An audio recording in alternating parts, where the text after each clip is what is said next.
Ladies and gentlemen, welcome to the Kim Barrett Show. I am your host, Kim Barrett, and on today's episode, we have the amazing, the lovely Miss Lynda Cormier. Now, if you've ever been someone who has found it hard to tap into what it is that you do best in business, to find in what your superpower is, to really tap into your specialty and then actually go and put it out there to the world, you will not want to miss today's episode. This is one of the key special areas that Lynda focuses on. She also has a wellness business, a not-for-profit, doing a whole suite of different things. Her specialty is dealing with women in these industries. However, it doesn't matter if you're a woman or a man, you will get tremendous value from teeing up and listening in to this episode. So I highly recommend that you jump in and check it out. And of course, if we can ever help you with your marketing, once you've found your voice, to get that out there and amplify it, head over to marketingmogul.com.au. We are here to help you with all your marketing needs. But until then, let's jump into the show.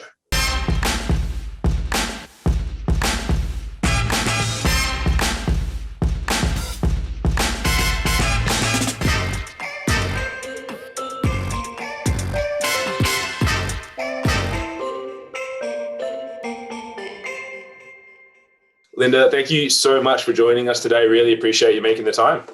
Oh, I'm excited to be here. It's great to have you here. Now, I always like to start the podcast off with the same question every time, which is, if I met you at a party and we were just chatting away, having a drink, and I said, Lynda, what is it that you actually do? What is your go-to answer?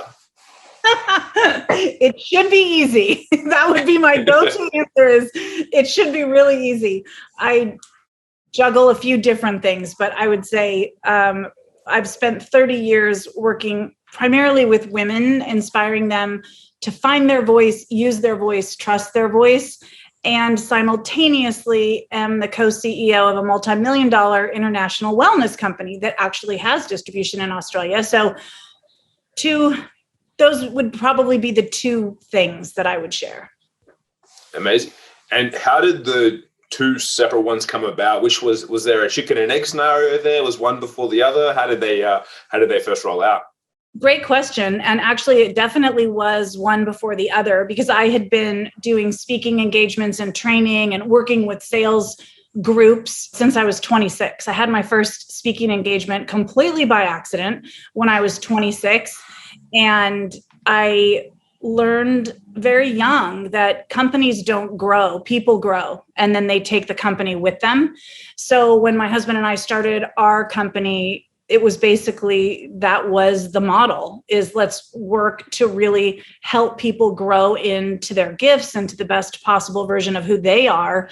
And then the company will go with it. And so it definitely, one led to the other for sure. Amazing. And so tell us a little bit more at that starting point. So how did that, as you mentioned, your first gig was by accident. How then did you roll into the company and what you're doing now? Well, by accident, I was only 26 and I was a salesperson for school products company, like, school photography and school diplomas and that kind of thing. And I somehow secured the most amount of new accounts in my first year. So I was like the rookie and one of the only females. And so they said, we would love for you to come and share with our new people what it is that you've done to have that kind of success. And I was like, oh, okay, that's fine. I had literally no idea what to expect. And then I got there and there was a sea of faces. There was like 400 new people that were the new rookie trainees, and they were starting something new that year because I had never done anything like that when I started. On paper, they probably wanted me to talk about negotiation tactics and how to overcome objections and all the typical sales stuff, that people learn. And that's not what I talked about. I talked about the fact that I genuinely loved people, and that when I went into an account, I just figured I knew I was going to like them at some point. So I just started out that way. And they were basically friends I hadn't met yet. And so that became kind of the starting point for me recognizing the importance of what I guess people call soft skills. It's just, and I've been teaching it ever since then, is just open your mouth and your heart at the same time. And you kind of can't go wrong. I love that. I think that's a great saying. And I think that anyone that I see that does very well, not just in sales, but in their careers in general, is like they have to have that level of care. Otherwise, just a run-of-the-mill job every day, coming in, going in, clocking out. So I think it's super important to have those skills. So then from that, once you were obviously sharing, learning in that sales aspect, at what point did you come in to start really, stepping up in regards to training women? So I'd be hired to speak to sales forces, and it was leadership development, personal development, a lot of team building. And it just so happened that a lot of the companies that I went into had a lot of women in their workforce. And ironically, I just said, like, open your mouth and your heart at the same time. And that was this sage advice, right, that I had been given for so long. And then I realized over time that they weren't doing it, that they weren't opening their mouth and their heart at the same time. And it sounds so easy on paper, but I realized a big part of what was happening is that they were not trusting themselves. And the team building event that I did for 30 years, and I still do, and can't wait post-COVID, right, to actually have a live event again.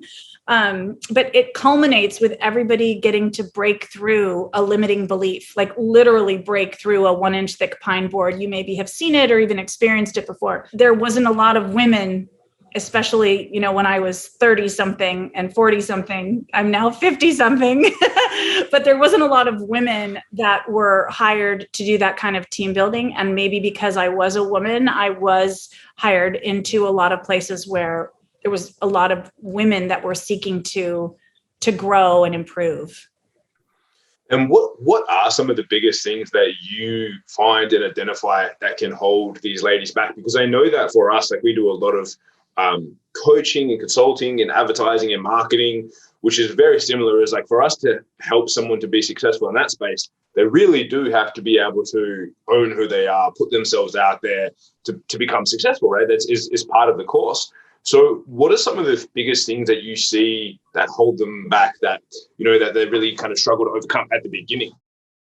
Well, I think everybody, you're not human unless you have some kind of limiting belief. But I've always said, like, I'm not the person who's going to teach somebody how to do some kind of funnel or Instagram or social like that. I don't do that. I don't know even how to guide somebody in that way. But what I do know how to guide somebody is to develop their confidence, which is really the one thing. I had a couple of young executives that I'm coaching right now, business owners, and both of them literally tripled their income since I started working with them. And I don't do a lot of individual coaching anymore, but the number one thing was really early on, I helped them discover what their natural gifts are and help them see how they can use those gifts in their business in a way that really serves others. And so it's finding what your natural gifts are, because the things that come easily to us, we don't put a lot of value on. We think it's easy for everybody, right? And so for women especially, it's helping them find what are your natural gifts, how can you use that in the service of others, and how can you translate that into overcoming money mindset issues and confidence issues. What's the first step for someone? Because I know that, we recently had on, who was it that we talked about this? I think it was Mike Koenig's potentially, where he was talking about helping people tap into their superpowers. And he had a very kind of unique approach that he had with that process. What are some of the things that you, like, externally, when you look at, the everyone in society that basically sometimes can overlook these potential, superpowers, or they're really the core of what they're good at? What are some of the things that people could start doing to try and tap into those, or even just identify them, I suppose, to start off with? Well, to identify them is where you find that joy. The things that are easy for you to do make you happy. Like, I like to talk. And when I was in 3rd grade, talking and making friends was not something that was placed value on. That was actually a problem, that I talked too much and that I was disruptive in class and I was laughing all the time. But those were the exact same things that allowed me to get up in front of 400 people at 26 and just be like, cool, they're just my friends, and not be nervous. So I think the first thing is the things that you enjoy in life that come naturally to you, that's where your natural gift lies. And people just don't even recognize it. Like, I can see you and you're sitting in front of me, you're very present. I can feel, even though it's a Zoom, I can feel your presence.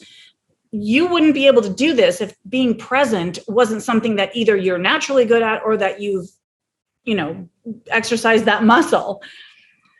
But that's a gift for people to recognize that they can be fully present, that they can listen with their whole self. Not everybody can do that. And so identifying where your areas are, where your gifts are, and then really applying the value to them and helping people realize there is so much value in the things that bring you joy. That's so spot on. And as you're saying there, I think the first part is when you say like around that awareness and being able to pick up what it's good at, a lot of the time people don't even like take stock of what they're actually doing or in their business and whatnot. And I know we just finished, at the time of recording this, we just had a mastermind group last week. And just by getting people to pause and look at and assess what's actually going on in their business, what are the parts that they like, as you mentioned, dislike and things like that, because it is the parts that you like that's going to bring you joy going into the future, but it's also going to have a monetary effect by being able to focus on those really key areas that are important to you. Because it's like, if you only look at your weaknesses as the areas for you to optimize in your business, I think it was Gary V quote where it's like, you can focus on your weaknesses, but then you'll just have really strong weaknesses. Like there's still going to be a weakness for you going forward. Yeah. You've got to focus on those strengths, as you're mentioning. Yeah, I'm not sure who I learned it from. And I usually try really hard to honor like so many mentors in my life. But I remember somebody teaching me a long time ago, it's focus on your weaknesses just to the degree that they don't constantly inhibit you. But I'm not a naturally organized person. And so I'll look at these, my daughters will send me these YouTube videos and people have their pantries like color coded and alphabetized soup cans and, like office files that are, I don't even know, like my brain can't even begin. And for me to try and become that is such a waste of energy. For me, overcoming my weakness was getting a hook so that I could put my car key on it so that I wasn't losing my car key every day. That was me overcoming that weakness. As you say that, I think that is spot on. There's no point in trying to become the things that you're not, because it will be painful. It will be like, really trying to push a car up a hill, which is not any fun for anyone. So you can do those small things, as you say, so that they don't inhibit you, but then it's like, then always go back. And it's like, I'm sure that you could probably inspire the people of your household by speaking to them to get them to organize stuff for you. With your speaking skills, you got to double down on your strengths. That's exactly right. And I think we all have a tendency, maybe women a little bit more, just because of the images and everything that we're constantly bombarded with, kind of appearance and fitness and all of that. But I think that we have a tendency to compare our weaknesses to someone else's strengths. So comparing isn't a good idea to begin with. And yet when we do it, we're usually kind of holding ourselves up against someone else at what they're really, really great at. And that just makes it even worse. And so focusing on your strengths, how you can use them to help make a difference for other people. And I think the more fun we have, the more productive we are. And so when we do things that we enjoy, you can't always create a livelihood out of it right away. I believe you can always create a livelihood out of your natural gifts, but sometimes you've got to take that bridge, those steps. Definitely. I'm so glad you said that, because I've spoken to a lot of people who, especially I think over the last couple of years, there's been a lot of a narrative put out, especially on social media, where it's like, oh, just chase your passion, turn that into a business and all these sort of things. And I remember there was a point in time, probably about 5 years ago, where some people were just starting to quit their jobs because they were like, oh, I'm just going to go and chase my passion. It's like, by all means do that, but you do need a stepping stone. It's not just going to magically occur and people are just going to throw money at you because now you're focused on your passion. So you do have to put some things in place to enable that to happen and to be able to bring people into your world. So I'm glad you said that about the stepping stones, because I've seen so many people that have gone to chase their passion and they've gone out there, but it's like they haven't built, as you mentioned, like that, a bridge from where they are to where they want to be, so that can, hopefully unaffected on them when it comes to their, the bottom line dollars that they need to live, survive and thrive. So from this realm, how did you then step across into the realm of wellness and having a wellness business that's, spanning across the globe? Well, my husband and I were very fortunate to acquire the distribution rights of some patented technologies. And him and I have very different personalities and very different skill sets. Like his brain is a little bit like a computer, like it's beyond me how quickly. I always joke around that I do math in cases of emergency only.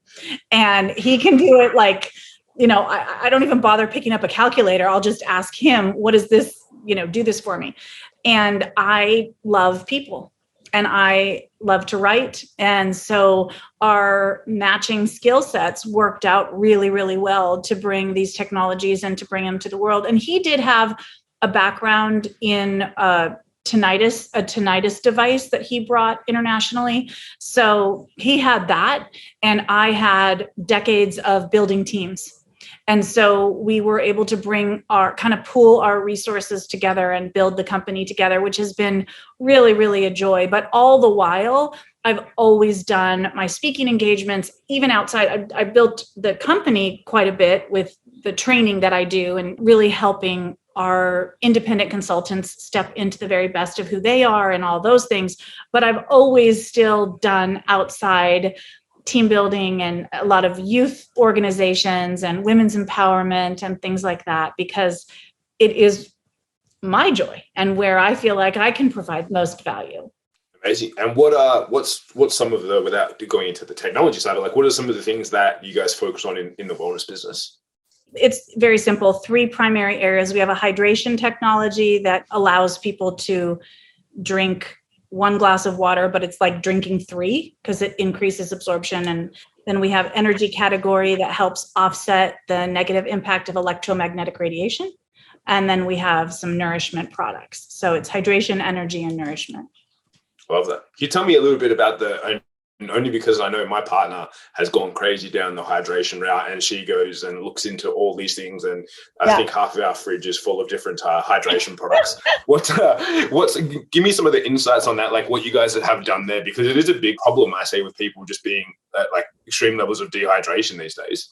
Oh yeah, totally. It's we're just really fortunate. It's a patented technology. We have the distribution rights. We did not come up with it, but basically you take pure clean water and it gets bombarded with energetic frequencies, and after 30 minutes it realigns the water so that it's in a single file.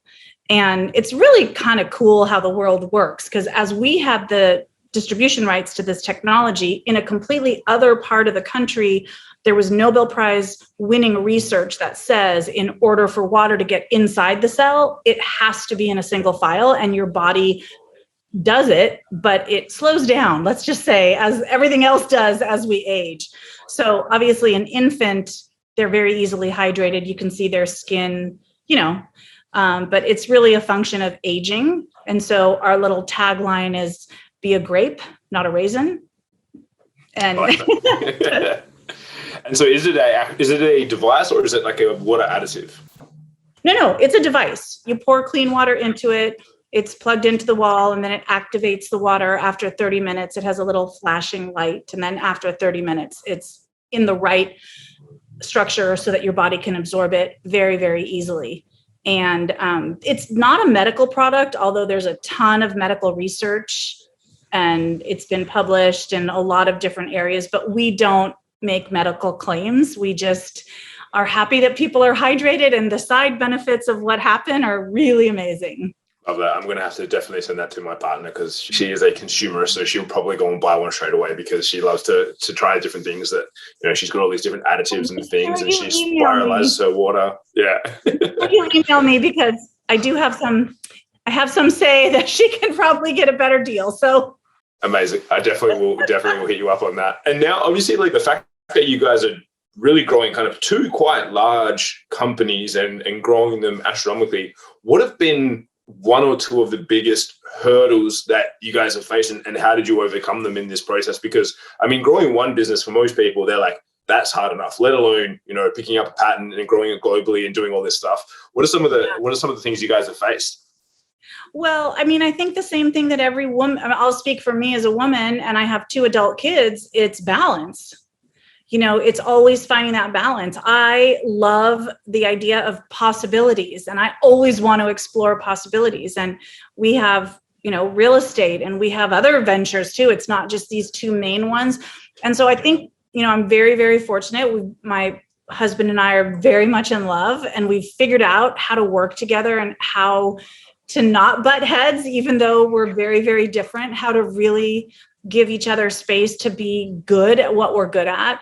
But I think like everything else, it's just finding that balance. And I think for me in 2020, that was a tough year for a lot of different reasons. We've all experienced it, but in the United States, it was really tough. And I, on top of the businesses, decided to start a nonprofit just because I couldn't focus on the problems of the world. I had to focus on the solutions. And so I think having a morning routine and being really proactive about what each day looks like. And then the saving grace was realizing at least once a week on Sundays, or maybe once every 2 weeks, just not doing anything, waking up and deciding whatever it is that I want to do is what is going to happen. And that could mean literally reading for 4 hours, like just whatever I want to do. And that's helped find that balance.